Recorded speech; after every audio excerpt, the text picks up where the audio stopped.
journée mondiale pour un Internet plus sûr, on a choisi d'aborder ces thématiques d'actualité.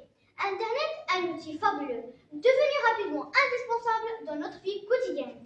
Les enfants en particulier montrent une grande aisance à l'usage de cet outil, qui les expose aussi à des risques toujours renouvelés. Ça va de la simple dépendance à des risques beaucoup plus graves, comme le harcèlement. Et pour en parler, j'ai le grand plaisir de recevoir ce soir Madame Doha Azaki, présidente de l'association Protéger mon enfant. Merci pour l'invitation. Monsieur le commissaire Tarasito, chef du service de lutte contre les crimes liés aux nouvelles technologies. Je suis très heureux d'être avec vous. Madame Halil Choul, pédiatre. Merci pour l'invitation. Et Madame Louba Vandagri, experte en éducation et communication. Ravie d'être avec vous. On commence avec vous, Madame Loubaba. Quels sont les risques que peut affronter un jeune internaute? Il peut attraper des virus, tomber sur des images ou des vidéos qui le mettent mal à l'aise. Sur les réseaux sociaux, des personnes mal intentionnées peuvent chercher à le contacter. Madame Hala, pouvez-vous nous parler des dangers d'Internet sur la santé de nos enfants? Un usage abusif et incontrôlable des écrans peut aussi avoir un retentissement majeur sur la santé, entraînant différents problèmes, des déséquilibres alimentaires, des troubles du sommeil, une fatigue visuelle, ayant également un impact sur le stress, les troubles de l'humeur et les dépressions. Les enfants utilisant le net se retrouvent à un moment ou à un autre face à des crimes informatiques. Monsieur le commissaire, pouvez-vous nous en parler? Les enfants sont des proies de joie sur Internet. Ils peuvent être exposés à l'abus sexuel, le harcèlement, la violence, l'espionnage, le chantage, les menaces, la falsification des documents, etc.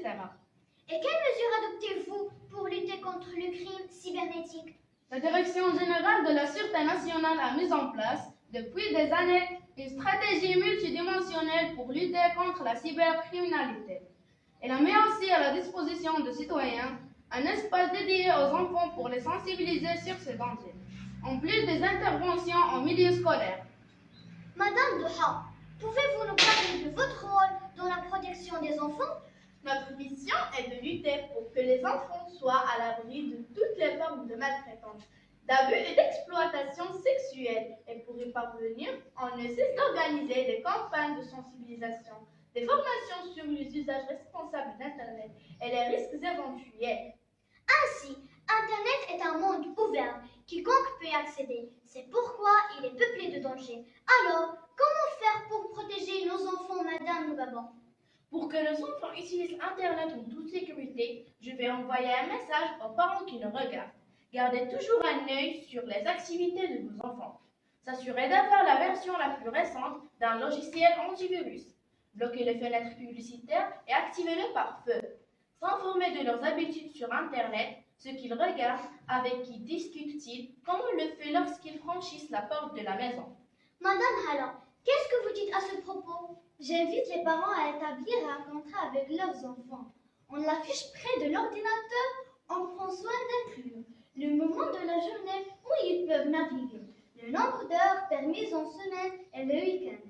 Restez poli et ne pas se servir de l'anonymat contre Internet pour envoyer des messages grossiers ou méchants. Monsieur le commissaire, quelles sont les règles de bonne conduite en naviguant sur Internet?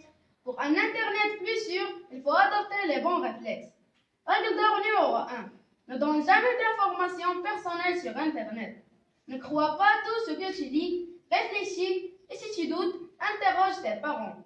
Méfie-toi des messages trop beaux pour être vrais.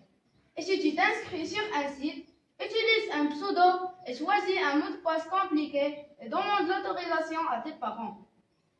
Refuse les inconnus et si quelqu'un t'insulte, préviens aussitôt un adulte. Je termine l'épisode avec vous, Madame Doha. Un petit mot, s'il vous plaît. Pour prémunir nos enfants des dangers d'Internet, il est important de les accompagner dans leur découverte du monde numérique, leur définir les règles d'utilisation et surtout instaurer un dialogue avec eux, car la meilleure sécurité reste le dialogue. C'est la fin de notre émission. N'oubliez pas, chers enfants, Internet c'est chouette, mais il y a plein d'autres choses à faire sans être derrière un écran. Merci encore une fois à vous, chers invités, à vous, chers téléspectateurs. Je vous donne rendez-vous la semaine prochaine.